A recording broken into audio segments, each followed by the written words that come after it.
Franchise ক্রিকেটের সবচেয়ে বড় আসর আইপিএল 2025 সালের নিলামের জন্য তারিখ চূড়ান্ত করেছে বিসিসিআই। এবার সৌদি আরবের জেদ্দায় বসবে আইপিএলের জমকালো নিলামের আসর।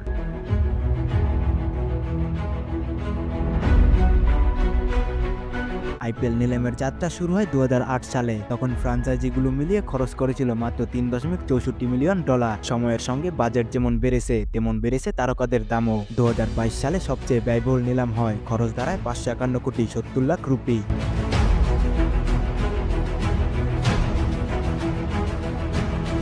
2025 সালের আইপিএল নিলাম হবে জেদ্দায়। পাঞ্জাব কিংস সবচেয়ে বড় বাজেট নিয়ে অংশ নেবে। তাদের হাতে রয়েছে 110 কোটি 50 লাখ রুপি। এবারের নিলাম আগের সব রেকর্ড ছাড়িয়ে যেতে পারে বলে ধারণা করেছেন বিশেষজ্ঞরা। আইপিএল শুধু ভারত নয়, সারা বিশ্বের ক্রিকেটারদের জন্য বড় মঞ্চ।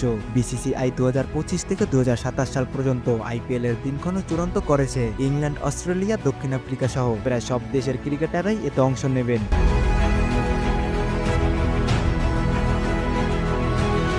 2025 সালের আইপিএলে কি হতে যাচ্ছে, কি হবে সবচেয়ে দামি খেলোয়াড়, আপনার প্রিয় দল কেমন স্কোর করবে, আপনার মতামত জানাতে অবশ্যই ভুলবেন না।